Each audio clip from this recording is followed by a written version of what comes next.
बिस्मिल्लाहिर्रहमानिर्रहीम वअतसिमू बिहब्लिल्लाहि जमीअन वला तफर्रक़ू सदक़ल्लाहुल अज़ीम।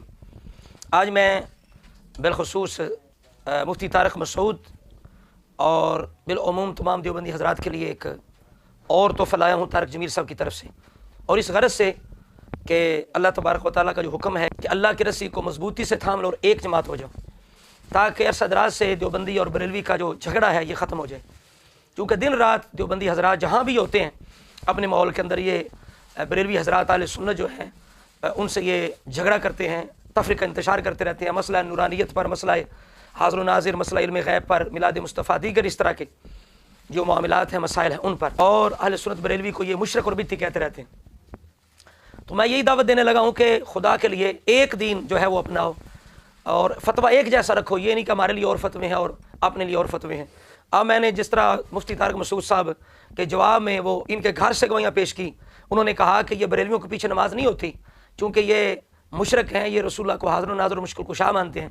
बस नमाज हर एक के पीछे पढ़ें, मगर ऐसे के पीछे जो नबी को मुश्किल कुशा हाजिर नाजिर समझता हो वो, क्योंकि वो तो शिरक कर रहा है ना, तो उसके पीछे नमाज नहीं होगी। तो मैंने घर से गवाहियाँ पेश की कि तुम्हारे बड़े ये सारा कुछ लिख चुके हैं, तो जो फतवा हम पे है अगर वाकई तुम्हारे अंदर दयानत है तो वही फतवा इन पर लगाओ।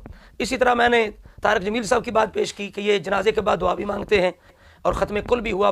तो मैंने यही कहा था कि आप फतवा लगाओ ना, चले तुम ये नहीं मानते, तुम्हारा ये नज़रिया नहीं है, तुम्हारा नज़दीक ये बिदअती है, लेकिन जो फतवा हम पे है अगर तुम्हारे अंदर इतना ही एहसास है, दीनदारी है, तो फिर सारे फतवा लगाओ कि तारिक जमील ने ये बिदअत पे अमल किया, ये उसने बिदअत की और इस पर तारिक जमील को तौबा करनी चाहिए, वो बिदअती हो चुका है। कम से कम इतना फतवा तो लगा दो कि तारिक जमील ये काम करके बिदअती हो चुका है। अगर तारिक जमील पर ना लगे तो जब हमारे यहाँ को फतवी हो, हम खुल करें, दसवां करें, जनाजे के बाद दुआ मांगे, तो हमें बिदअती क्यों कहते हो? ये तफर का इंतशार क्यों है? इसको क्यों ख़त्म नहीं करते? क्यों एक उम्मत नहीं बनने देते? ये बरेलवी और देवबंदी का झगड़ा क्यों ख़त्म नहीं होने देते? और इसका हल ये है कि जो करीब के जो अकाबरीन हैं हिंदुस्तान के, जिस तरह शेख मुहक्किक अब्दुल हक मुहद्दिस देलवी हैं, इसी तरह करके शाह वलीउल्लाह हैं, शाह अब्दुल अजीज़ हैं, शाह अब्दुल रहीम हैं, ये जो हस्तियां हैं करीब की, इनको क्यों ना अपना हकम मान लिया जाए, सालिस मान लिया जाए, और इनकी किताबों पे क्यों ना फैसला कर लिया जाए कि जो कुछ इनकी किताबों के अंदर है वो मान लिया जाए। अगर वाकई ये हाज़िर नाज़िर, नूर बशर, इल्म गैब और इसी तरह मुश्किल कुशाई, अगर ये वाकई शिरकिया बातें हैं, शिरकिया अक़ीदे हैं, अगर इनकी किताबों से ये साबित हो जाए कि ये शिरक है, तो हम बरेलवी हज़रात, इमाम अहले सुन्नत शाह अहमद रज़ा खान बरेलवी के मानने वाले, हम तौबा करने के लिए तैयार हैं। अगर ये सारा कुछ इनकी किताबों में मिल जाए तो फिर तुम्हें तौबा करनी पड़ेगी। लेकिन देवबंदी हज़रात को यही जो है मुसीबत पेश आई कि इन्होंने इन अकाबरीन के तरीके को छोड़ा और आहिस्ता आहिस्ता वहाबियत की तरफ बढ़े। तो इनमें दो फ़िरके हो गए, एक हयाती है जी, एक ममाती है। ये फटकार क्यों पड़ी, ये सारी मुसीबत क्यों आई? इस वजह से कि अकाबरीन का तरीका छोड़ा। जो थोड़ा बहुत अकाबरीन के तरीके पे है वो हयाती हैं, और जो बिल्कुल अपने बड़ों को छोड़कर वहाबियत पे चल निकले वो ममाती बन चुके हैं। इसलिए इत्तेहाद उम्मत के लिए जो मैंने बुजुर्गों के नाम लिए हिंदुस्तान के, इनके जो तालीमात है उन पे फैसला कर लेते हैं कि हक किधर और बातिल किधर है, सच्चा कौन है, झूठा कौन है, वाकई मुशरक हैं, बिदअतियाँ, या कि तुम खारजियत को और वहाबियत को और इस जुल्म को अपना चुके हो कि बगैर दलील के वो फतवे लगा रहे हो जो तुम्हारे अपने घर पे भी लग रहे हैं, जो इन अकाबरीन पे भी लग रहे हैं, जो सहाबा इकराम पे भी लग रहे हैं, और कुरान सुन्नत पर भी जिनकी ज़द पड़ रही है। आज जो बात करना चाहता हूँ वो तारिक जमील साहब का अपने बेटे की कुल पर जो बयान है, जिसमें वो कह रहे हैं कि एक पठान, पता नहीं शायद मुझे 1-2 दफ़ा मिला है, उसने मुझे मैसेज किया कि मैं लाख दफ़ा रोज़ाना दरूद पढ़ता हूँ, मुझे रसूलुल्लाह की अक्सर ज़ियारत होती है, तो मैंने आज आपके बेटे को रसूलुल्लाह के साथ देखा और उसने कहा मैं आसिम जमील हूँ, अल्लाह ने मुझे माफ़ कर दिया उस वो गंदे फ़कीर की वजह से जिसकी मैं खिदमत किया करता था। मौलवी साहब पठान है, इतने कभी आए भी नहीं।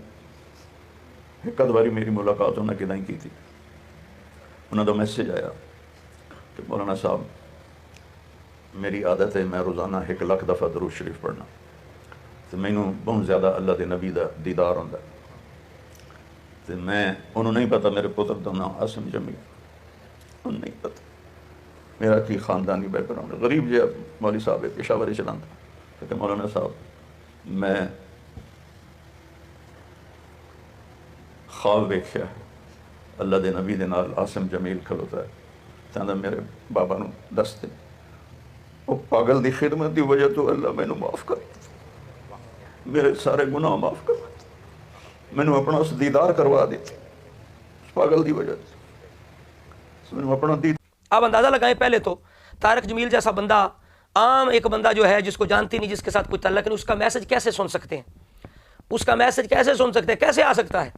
اس لیے کہ اس طرح کے بندے تو جس طرح ہم نے ایک ویڈیو دیکھی کہ ایک لڑکا جو ہے وہ سلام لینا چاہتا ہے تو حضرت صاحب نے اس کا ہاتھ جھٹک دیا اور اپنی گاڑی کا شیشہ بند کر دیا. بات یہ ہے کہ یہ موقع کیسا تھا کہ بیٹے نے خودکشی کی. اب آگے پیچھے جب بیان کرتے ہیں تو یہ جناب خوف کی آیتیں پڑھیں گے, خوف کی حدیثیں پڑھیں گے, لوگوں کو ڈرائیں گے. اب یہ موقع اس طرح کی کہانیوں کا نہیں تھا, یہ موقع تھا لوگوں کو ڈرانے کا, عبرت کے واقعات سنانے کا کہ میرے بیٹے نے یہ غلطی کی, اللہ تعالیٰ اسے معاف کرے, یہ اتنا گناہ کبیرہ ہے, یہ اس کی سزا ہے, حدیث کے اندر یہ ہے. اس طرح کی باتیں کرنے کا موقع تھا. یہ اپنی شان عظمت اور کرامتیں سنانے کا موقع نہیں تھا. یہ وہی باتیں ہیں. اب ہم اگر رسولہ کے لیے کریں, ولیوں کے لیے کریں, کہتے تو یہ شرک بدعت ہے. اب اس کے اندر رسولہ کی مشکل کشائی بھی ثابت ہو رہی ہے, رسولہ کا حاضر و ناظر ہونا بھی ثابت ہو رہا ہے, رسولہ کے علم غیب بھی ثابت ہو رہا ہے, مشکل کچھ سارا کچھ ثابت ہو رہا ہے. جو اپنے بیٹے کی شان, اپنی شان بیان کرنے کے لیے طارق جمیل صاحب نے بیان کر دیا. تو میں پھر دعوت فکر دوں گا دیوبندیوں کے مفتیان کرام کو, عوام کو, جو ہم پر دن رات بدعت اور شرک کے فتووں کے تیر برساتے ہیں. اب لگاؤ نا فتویٰ. طارق جمیل صاحب نے دعا بھی مانگی جنازے کے بعد اور ختم کل بھی کیا اور پھر کرامت بھی بیان کی.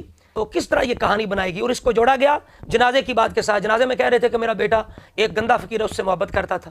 اب اس کے ساتھ جوڑ کے انہوں نے اس کو جناب بخشوا بھی دیا. اب یہ بخشا یا نہیں بخشا, اس کا تعلق عالم غیب سے ہے, اگلے جہان سے ہے. تو رسول اللہ کے لیے تو یہ باتیں مانتے نہیں ہیں, اور یا اللہ کے لیے تو باتیں مانتے نہیں ہیں. تو میں یہ بتانا چاہتا ہوں عوام کو کہ اپنے لیے اور باتیں ہیں, ہمارے لیے اور باتیں ہیں. رسول اللہ کی شان کی بات ہے تو مفتی طارق صاحب کہہ رہے تھے یہ بریلیوں کے پیچھے نماز نہیں ہوتی, یہ رسول اللہ کو حاضر و ناظر اور مشکل کشا مانتے ہیں. جب اپنوں کی شان آتی ہے ان کی عظمت میں کتابیں لکھتے ہیں کہ ہمارے قاسم نانوتوی صاحب قبر سے جناب انصری جسم کے ساتھ مدرسہ دیوبند میں آ گئے. اور اس طرح اور میں نے واقعات پچھلے جو ویڈیوز ہیں ان کے اندر میں نے سنائی ہیں. تو میں تو فکر دینے لگا ہوں کہ جہاں بھی جس گاؤں میں بھی یہ دیوبندی حضرات ہوتے ہیں یا ہر وقت بریلوی حضرات سے جھگڑتے رہتے ہیں, ہر وقت کہ تم جناب نور مانتے ہو, تم حاضر و ناظر مانتے ہو, تم غیب مانتے ہو, ہر وقت انتشار کرتے رہتے ہیں. تو میں یہ دعوت دینے لگا ہوں کہ خدا کے لیے ایک دین پہ آ جاؤ. تم آپس میں کیوں تفرقے کا شکار ہوئے, کیوں پھٹکار پڑی, حیاتی ماتی میں کیوں تقسیم ہوئے؟ تم نے اپنے بڑوں کا طریقہ چھوڑا اور جو ہندوستان کے سلاف کابرین ان کو چھوڑ دیا. آ جاؤ ایک دن ہو جائے, واعتصموا بحبل اللہ جمیعا ولا تفرقوا, اللہ کی رسی کو مضبوطی سے اکٹھا ہو کے تھام لے اور ایک جماعت ہو جائیں. اس کا حال یہی ہے کہ ان اکابرین جو میں نے پہلے نام لے چکا ہوں, شاہ ولی اللہ محدث دلوی ہیں, عبدالحق محدث دلوی ہیں, شاہ عبدالرحیم ہیں, اسی طرح کر کے جو بزرگان دین ہیں, ان کی کتابیں لے آؤ, پچھلے علماء کی کتابیں لے آؤ اور دیکھ لیتے ہیں کہ وہ کتابیں کن کے نظریات کی تائید کرتے ہیں. بس ان کو اپنا کے ایک امت بن جائیں. یہ عرصہ دراز سے بریلوی اور دیوبندی کا جو جھگڑے سے ختم کرنا چاہیے. اللہ رب العزت امت کو اس انتشار سے, تفرقے سے بچائے اور ایک امت اور ایک ملت ہونے کی توفیق عطا فرمائے.